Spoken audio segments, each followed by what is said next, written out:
السلام علیکم ورحمۃ اللہ وبرکاتہ۔ بسم اللہ الرحمن الرحیم۔ شروع اللہ کے پاک نام سے جو بڑا مہربان نہایت رحم والا ہے۔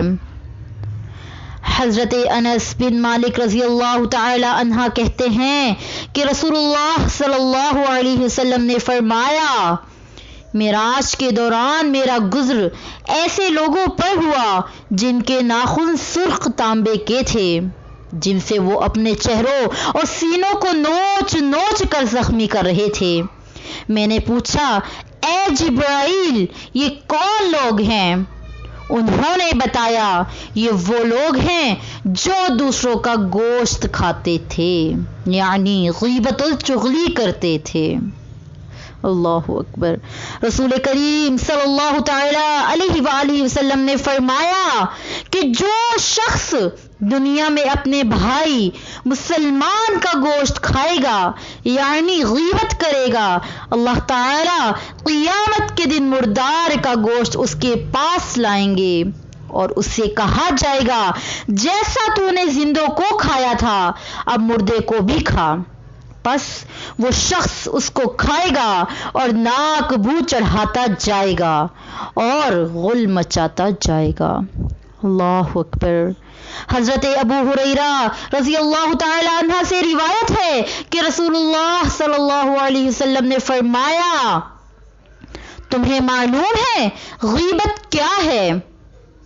صحابہ نے عرض کیا، اللہ اور اس کا رسول صلی اللہ علیہ وآلہ وسلم ہی بہتر جانتے ہیں۔ آپ صلی اللہ علیہ وآلہ وسلم نے ارشاد فرمایا، تمہارا اپنا بھائی سے متعلق اس کی موجودگی میں ایسا تذکرہ جو اس کے سامنے کیا جاتا ہے تو وہ ناپسند کرتا۔ پوچھا گیا، اس بارے میں آپ کا کیا خیال ہے کہ اگر وہ بات جو میں کہہ رہا ہوں فی الواقع اس بھائی میں پائی جاتی ہو؟ تو آپ صلی اللہ علیہ وآلہ وسلم نے ارشاد فرمایا، اگر اس میں وہ چیزیں پائی جاتی ہیں تو یہی تو اس کی غیبت ہے، اور اگر وہ بات اس میں نہیں پائی جاتی تو پھر یہ بہتان ہوگا۔ سیدنا حارث بن حشام رضی اللہ تعالی عنہ نے بیان کیا کہ میں نے عرض کی کہ اے اللہ کے رسول صلی اللہ علیہ وسلم، مجھے کوئی ایسا فائدہ مند عمل بتا دیں کہ میں جس پر استقامت کے ساتھ قائم رہوں۔ تو رسول پاک صلی اللہ تعالی علیہ وآلہ وسلم نے زبان کی طرف اشارہ کر کے فرمایا کہ بس اسے قابو میں رکھو۔ سیدنا عقبہ بن عامر رضی اللہ تعالی عنہ نے بیان کیا کہ میں نے عرض کی کہ اے اللہ کے رسول صلی اللہ علیہ وآلہ وسلم، جہنم سے نجات کیسے ملے گی؟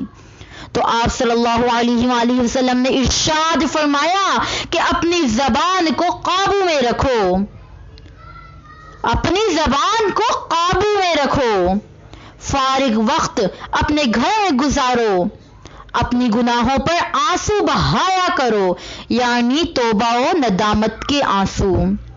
آخر میں رب تعالیٰ سے دعا ہے کہ رب تعالیٰ مجھے اور آپ تمام کو غیبت کرنے اور سننے سے بچنے کی توفیق عطا فرمائے۔